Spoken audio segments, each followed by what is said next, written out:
कहानी वाला आपके समक्ष एक नई कहानी के साथ। किसी धर्म सभा में एक बार कुटिल और दुष्ट व्यक्ति मूर्ति पूजा का उपहास कर रहा था।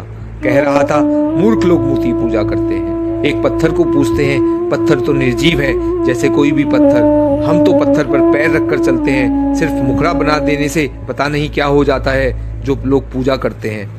पूरी सभा उसकी हाँ में हाँ मिला रही थी। स्वामी विवेकानंद भी उस सभा में उपस्थित थे। कुछ टिप्पणी नहीं की, बस सभा खत्म होने के समय इतना कहा कि अगर आपके पास आपके पिताजी की कोई तस्वीर हो तो कल सभा में लाइएगा।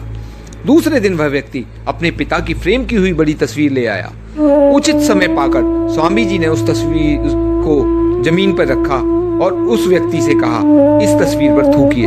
आदमी भौचक्का रह गया, गुस्साने लगा, बोला, यह मेरे पिता की तस्वीर है, मैं इस पर कैसे थूक सकता हूँ। स्वामी जी ने कहा, तो पैर से छुइए। वह व्यक्ति आग बबूला हो गया। कैसा आप यह कहने की धृष्टता कर सकते हैं कि मैं अपने पिता की तस्वीर का अपमान करूं? लेकिन यह तो निर्जीव कागज का टुकड़ा है। स्वामी जी ने कहा, तमाम कागज के टुकड़े हम पैरों तले रोनते हैं, लेकिन यह तो पिताजी की तस्वीर है, कागज का टुकड़ा नहीं। इन्हें मैं पिता ही देखता हूँ। उस व्यक्ति ने जोर देते हुए कहा, इनका अपमान मैं बर्दाश्त नहीं कर सकता। हंसते हुए स्वामी जी बोले, हम हिंदू भी मूर्तियों में अपने भगवान को ही देखते हैं, इसलिए पूछते हैं। पूरी सभा मंत्रमुग्ध होकर स्वामी जी की तरफ देखने लगी। समझाने का इससे सरल और अच्छा तरीका क्या हो सकता था? मूर्ति पूजा द्वैतवाद के सिद्धांत पर आधारित है। ब्रह्म की उपासना सरल नहीं होती क्योंकि उसे देख नहीं सकते।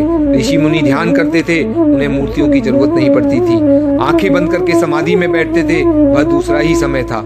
अब उस तरह के व्यक्ति नहीं रहे जो निराकार ब्रह्म की उपासना कर सकें, ध्यान लगा सकें। इसलिए अपने इष्ट आराध्य की आकृति सामने रखकर ध्यान केंद्रित करते हैं। भावों में ब्रह्म को अनेक देवी देवताओं के रूप में देखते हैं, भक्ति में तत्पर होते हैं।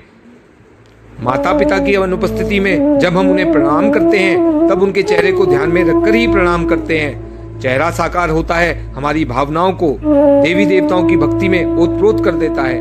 मूर्ति पूजा इसलिए करते हैं कि हमारी भावनाएं पवित्र रहें। उस तस्वीर में हमारी सचेतन आस्था समाहित होती है।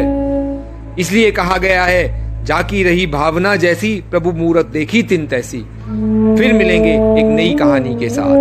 जय जय श्री राधे।